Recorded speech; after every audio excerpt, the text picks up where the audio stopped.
soo dhawaada walaalayaal, tani waa qaybtii labaad oo aan kaga hadlaynay privacyga oo ah informationka gaarka u ah qofka shakhsiga ah iyo muhiimadda ay leedahay iyo faa'iidada ku jirta haddii la dhowro. Marka qaybteedii labaad ayaan hadda dhammaystiraynaa. Haddii aadan qaybta koowaad dhegaysanin, waxaan kugula talin lahaa inaad taas soo dhegaysatid si aad u fahantid. midda lixaad privacyga muhiimka u tahay waxa weeyaan in qofku uu noloshiisa isaga uu markaa gacanta ku dhigo controlkeeda isaga. waxaa muhiim ah in qofka noloshiisa isagu uu xukumo ee dad kale aanay u xukumin. oo haddii wax badan oo sir ah marka ay kaa baxaan oo dad kale gacantooda u galaan, waxay noqonaysaa in markaas go'aamo adiga aadan ogeyn in lagaa gaaro. sida maaragtay dowladda inay kugu daraan listi dad gaara oo la raadinayo maxaa yeelay information ay kaa heleen darteed ama baaritaano uu kugu furmo. waxaa dhacda marmarka qaarkood in adigoo safraya in airportka lagugu istaajiyo oo arrimo aad iyo aad u dhaca oo lagu sii baaro maxaa yeelay dhaqdhaqaaqaagii iyo waxa lala socday waxyaabihii aad adiga social mediaha geynaysay baa lala socday. taasaa waxa laga ogaaday maaragtay waxaad aaminsan tahay shakhsiga qofkaa tahay kuley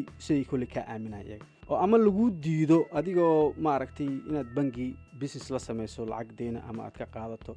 lagu diido ama maaragtay sharci nooc u ahaadaba in lagu diido ayaa dhici karaysa. soo marka informationkaaga inuu gacantaada ku jiro ayaa wanaagsan. noloshaadana marka si aad u kontaroosid adiga aad u ilaalisid adiga ay gacanta kugu jirto, dad kale inaadan gacanta u gelin darteed ayay muhiim ugu tahay. haddaan isdul taagno marka arrinta diyaaradaha, dad badan oo Yurub ama Maraykan ka imaada oo soo safra aad bay u fahmi karaan dadka soo safra oo socdaalka badan. waxaa marka ay ahaan jirtay arrintan markay asalkeedii hore kasoo bilaabatay dadka muslimka ah oo lagu tuhmo inay iyagu falaal argagixis ku sugan yihiin ama ay aaminsan yihiin in la reebo airportka lagu reebo ama la dhibo ama su'aalo badan la weydiiyo oo afaarahooda hoose la galo xagee ka timid maxaa u socotay la yiraahdo. taas marka muslimka ay ku koobnaan jirtay. dadka qaar xataa waxaa la sheegay iyagoo aan muslim ahayn oo magac muslim leh keliya darteed loo qabto. waxaa marka wanaagsan in aad iyo aad loo taxadaro in markaa social mediaha lasoo dhigo ama la sii sheergareeyo waxyaabo oo adiga aadan aqoon badan u lahayn oo keeni kara in su'aalaha iyo shakiga uu markaa kugu sii bato. adigoo owl muslim sii ahaa haddana haddaad wax laga shakisan yahay aad sii sheergaraysid ama aad sii postgaraysid, waxaa dhici karta in markaas in lagugu sii dhibo ayaa dhici karta. waxa aan soo xasuustay nin saaxiibkaya ayaa hadda ka hor wuxuu iga sheekeeyey isagoo ka soo laabtay Soomaaliya ayaa waxaa lagu istaajiyey airportka. baaritaan gaara lagu bilaabay. soo baaritaanka wuu iska fududaan lahaa markiisa hore, ninkan nin dambiila ma ahayn. su'aalihii ay weydiiyeenna waa su'aalo iska cadcad bay iska ahaayeen. xagee ka timaaday,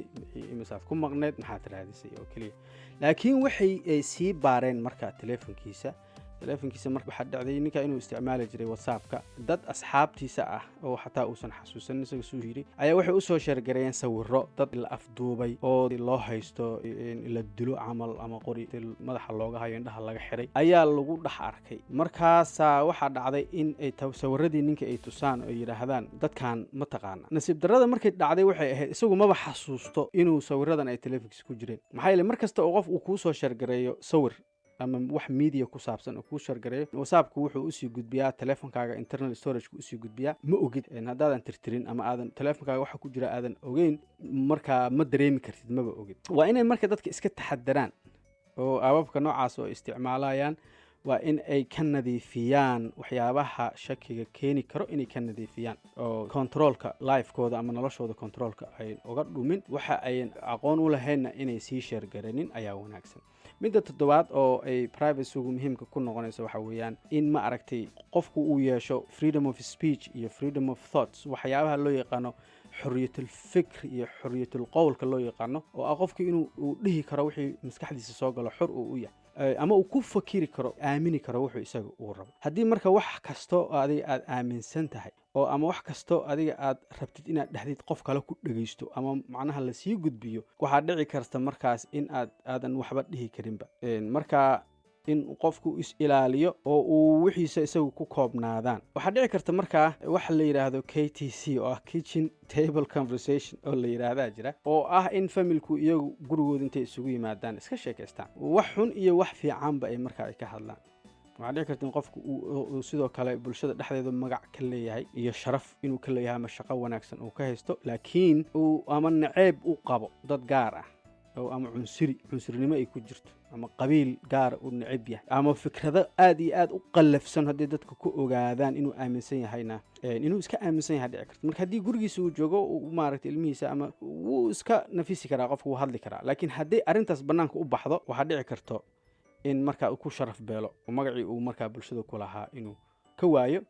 ama xataa ay shaqadii jaanisi uu lahaa inay meeshaas uu ku seego ayaa dhici karto marka haddii kashifaad noocaasa ay dhacdana waxa ay ka dambeeya in ceeb dhacdo midda sadeedaad oo muhiimka ka dhigaya privacyga waa inuu qofka maaragtay ability to change inuu qofka isbedelo oo uu maaragtay isa saxo qofkii macnaha hadduu qalad sameeyey noloshiisa ka mid ah inuu isbedelo oo qaladkii sixi karo ama waxaan loo yaqaano second chance-ka ah oo ah toobadkeenka inuu qofkii wixii dembi uu ku sugnaa inuu ka toobadkeeno oo markaas qofkii uu ahaa qof ka duwan uu noqdo oo isnadiifiyo waa wax iska dabiiciya oo ilaahay uu chance ilaahay uu dadka siiyey weeyaan marka taasaa meeshii ka baxaysa haddii wixii markaas second chance-ka aad ku heli lahayd hadday faraha ka baxaan waxaa dhici karta markaa hadda ka hor qofkii isagoo aad iyo aad u yar ama ma aragtay fikir fiican aan lahayn ama khaldan inuu waxyaabo ceeba ama ku kaco ama uu dhaho waxyaabahaas haddii la duubo oo markaas la soo helo waxaa dhici karta marka qofkaas inuu bulshada dhexdeeda uu markaas uu ka noqdo qof ceebaysan ka noqdo maxaa yeelay dadku second chance kuma siinayaan wixii uu ku xisaabtamayaan qofkii aad tahay badanaa waxaa laga ogaadaa arrimahan ay dhacaan markii qofku uu arrimaha siyaasadda intuu galo uu isu soo sharaxo jago weyn ama shaqo weyn uu maaragtay isu soo sharaxo waxaa jira dad badan oo markaad qofkaa la tartamayo oo uu qofka ceebtiisii raadinayo oo raba inay iyagu booska ka qaadaan haddii dadkaas marka ay helaan video ama hadal qofkan laga duubay isagoo xaalad xun ku dhex jira marka taageeradii uu heli lahaa ayuu waxa laga yaabaa ku waayo markaas iyagu ay kaga badiyaan laakiin isaga haddii uu ma aragtay wuxuu rabaa iska aaminsanaado qofka wuxuu rabana hoos ha ka sameeyo laakiin wixii hadday u qorsoon yihiin waxaa dhici kar leed inuu halkaas ma aragtay qofkii uu ku badbaado oo second chance xataa qofkii inuu isu soxo ayaa dhici karta aad bay u adag tahay qof walba inuu noloshiisa nadiifiyo 100% uu nadiif noqdo uu isbedelna sameeyo laakiin haddii uu qofkii ku talagalo inuu sameeyo waxa weeyaan waxa fudud in markaa wax dakana hore uusan gelin oo caddayn aan laga haynin inay maartay wanaagsan tahay saasa u fudaanayso midda sagaalaad muhiimka ka dhigaya privacyga waa in uu qofku mar walba wuxuu sameeyo uusan dadka inuu u sharaxo wuxuu ka waday waqti badan inuu ka gelin ama uu ka baqin maxaa haddaad tiraahdo hadalkan ama waxaan hadda aad aaminsan tahay haddaad shaacisid dadkii maxay ku oran doonaan marka haddii waxaagu marka mar walba public iska yihiin oo dadkii dhagaysanayaan waa in aad iyo aad uga fikirtid oo aad dhan kasta ka fiirisid oo tiraahdo haddii loo qaato ka waran ama haddii saa loo qaato ka waran marka arrimaha noocan ah waxa marka muhiim u yihiin in uu ma aragtay qofku xor iska noqdo oo ulajeedadiisa iyo wuxuu sameynayo hadday doonaanba waxa isagu sameynayo dadka kale ceeb hadday doonaan hala ahaadaan laakiin inuu isagu uusan ma aragtay intuu dadka soo hor istaago uusan dhahin waxaasaan ka waday iyo waxaasaan ka waday inaanu dhahinin culays badan ayay markaa ku noqon kartaa qof walba in uu mar walba ka fikiro wuxuu sameynayo meeshuu tallaabada dhigayo iyo wuxuu ku dhaqaaqayo inuu mar walba inuu aad uga fikiro sidaad la socotaan aad iyo aad ayay u adag tahay markaan isku soo duubna arrintan waxaa aad iyo aad u adag in markaa privacyga ayaamahan dambe in la ilaaliyo because wax qarsoon ma jiraan dadkan technology-ga asaan sheegnay ayaa aad iyo aad u fududeeyey inaan inagu ku hoos noolaano 24 hour surveillance nolol aad iyo aad maalintii iyo habeenkiiba la duubayo oo duuban dhaqdhaqaaq kastana macnaha uu iska public iska yahay ka waxaan ku soo koobaya talooyin yar xoogaa yareen kara in qofku privacy-giisa uu ilaashado waxa kamid ah saad la socotaan telefoonada aan isticmaalno kulli waa smartphone-nada marka in la iska ilaaliyo oo uu qofku uu ma aragtay ka damiyo waxa la yiraahdo location-ka ka damiyo telefoonkiisa haddii uu markaas aanu isticmaalaynin GPS markuu GPS-ka isticmaalo kadib qofkii uu iska damin karaa waxyaabaha kale oo laga hortagi karo waxa kamid ah in qofku uu aababka uu isticmaalayo kuwa muhiimka ah maaha inta kale qofku inuu iska tuuro ayaa muhiimsan oo markaa telefonkaaga intaad ku noqotid aad tiraahdo intaana aabo telefonkayga ku jira meeqaan uga baahanayo muhiim ah inta kuwa muhiimka ah kaliya inaad ka reebatid oo inta kale iska turtid maxaa yeelay waa un jaajus marka adigu kula socdo marka aababka aad isticmaalaysid kuwa aad isdhahdid waa muhiimka ahna inaad ka xirtid kaamirada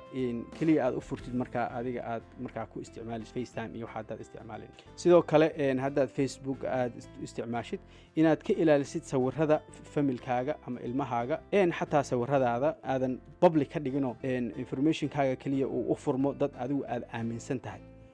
marka Facebook waxaad ka dhigi kartaa kaliya inay ku arki karaan dadka adiga friendska ku ah ama eheladaada kaliya inay arki karaan sawiradaada ah uusan ahayn midka public ah qof kasta arki kara maxaa yeelay waxaa dhici karta in ay dad kale ay gacanta u galo oo sawiradii xataa waxyaabo xunxun